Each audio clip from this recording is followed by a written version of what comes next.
Sri Lankans use 20 million plastic shopping bags per day, and there are as many as 10 million PET bottles flooding our landfills. We discard 16 million lunch sheets daily, and only 5 to 9% of our plastic is recycled in total. The worst statistic is this: only 15% of Sri Lanka's population is aware of the importance of recycling. On the show today is someone who saw the devastation that plastic brings and decided to do something about it. Nishshanka de Silva is the founder of the ZeroPlastic Movement, and he joins me in the studio today to discuss this country's plastic epidemic. How did the ZeroPlastic Movement begin? It's in early 2021, just during the COVID period, that I was looking at my home and then realized so much of plastic. I gradually started changing each and every household product from the alternatives: cane products, reed products, wooden products. And then I had the kind of a database of contacts. So then I'm from a tech background, Savitri, so then what I did, I set up an e-commerce platform called ZeroPlastic.lk. Then doing the business for 6 months of period of time, then I realized there's a bigger problem than selling the alternatives. So then from early 2022, we became a non-profit, and that's how ZeroPlastic Movement started. Initially, it was just Zero Plastic. From that time up until now, what are the positives you have seen?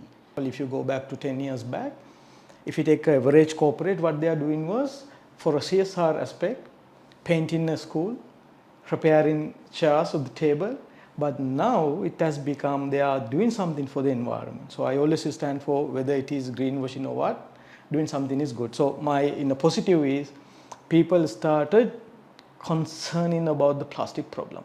From 25 to 10,000 volunteers in this short span of time, what have you noticed about the Sri Lankan mindset when it comes to plastic waste and their behavior? Though we have a 95% literacy rate, environmental literacy is just less than 30%. So people think plastic is good. And the other thing, if you look at the Sri Lankan context, Savitri, people look at few things when they do a buying decisions. One thing is how reliable the product, and another one is how cheap the product. So plastic meets it.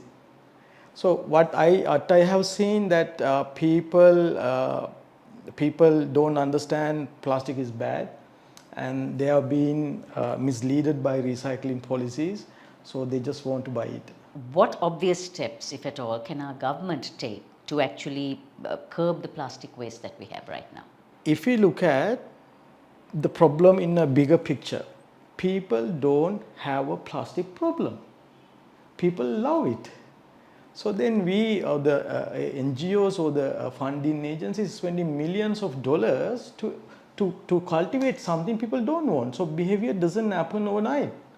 So my point is, we need to make problem to plastic industry. How we can make problem to the plastic industry? Bring policies, ban set of plastic. For example, now we have government has banned, you can't use plastic cutleries, you can't use string hopper frames, you can't use plastic straws, plastic cups. But just walk 10 meters away from this studio, you can find those plastic. Second, law enforcement. So I at one point contacted IGP and requested how many prosecution they have done in the terms of environment in 2023. It is just 4,000. And then I divided how many police stations per month. It is one police station, one case per month. If the government wants to address the problem, it's not cleaning. It is not the answer. Number one, bring policies and ban plastic. Not everything, things that is not needed. Third, make sure that you enforce the law. Fourth, give the educations to the people that plastic is not healthy. How many of you know the broom that you are using, plastic broom, producing microplastic daily basis, and you breathe it? Getting back to this multi-generational thinking, do you see a difference in the way the youth think about earth, pollution and plastic as opposed to the older generations? I see a huge difference, and there's a reason behind that. They started their life from the technology. From grade 1 they know the technology. So they learn the climate change, they witnessed the pollution, so they had opportunities to look at documentaries. I think Z generation is well aware about the climate change and the environmental problem. the very big difference is C generation have a better understanding about the global environmental problem, and the older generation don't have that. Second, C generation believes that previous generation has compromised the planet, and now they want to be little activist. So they know the problem and they believe that the previous generation has compromised their planet, and now they want to raise their voice.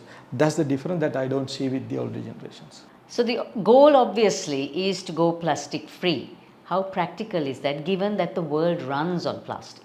We need plastic, but plastic should not be ends up in the environment. It has to be zero, and you shouldn't get any microplastic into your body because of you use plastic.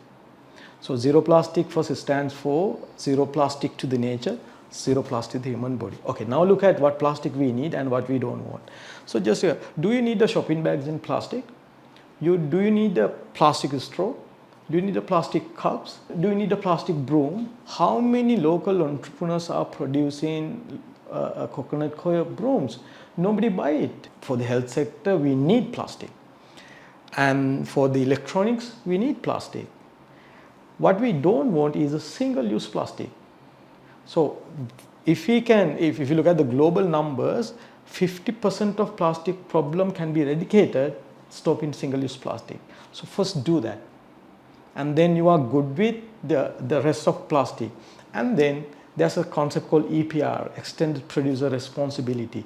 If you produce some sort of plastic, you are responsible to take it back and do something, do recycling or repurpose. So I think the answer is we need plastic, but now we don't know what to do with plastic. And we as a country, we as a citizen, we need to have a better understanding what product we use. I use plastic. Though I'm the founder of ZeroPlastic Movement, I use plastic. But I 100% avoid single-use plastic. What do you have to say to those who really don't care whether they're using plastic? If you look at plastic and the environment, we can't separate environment and plastic. We are a part of the environment. So if you use plastic, it will come back through the food chain to you, no matter whether you like or not. Through the food chain, you get microplastic, and you will breathe microplastic. You eat microplastic, and you will die with microplastic. If you look at the problem in deep, plastic is bad. Plastic is not a good solution. Just hope that your dream comes true and that we all live in a better planet eventually. Thank you, Savitri.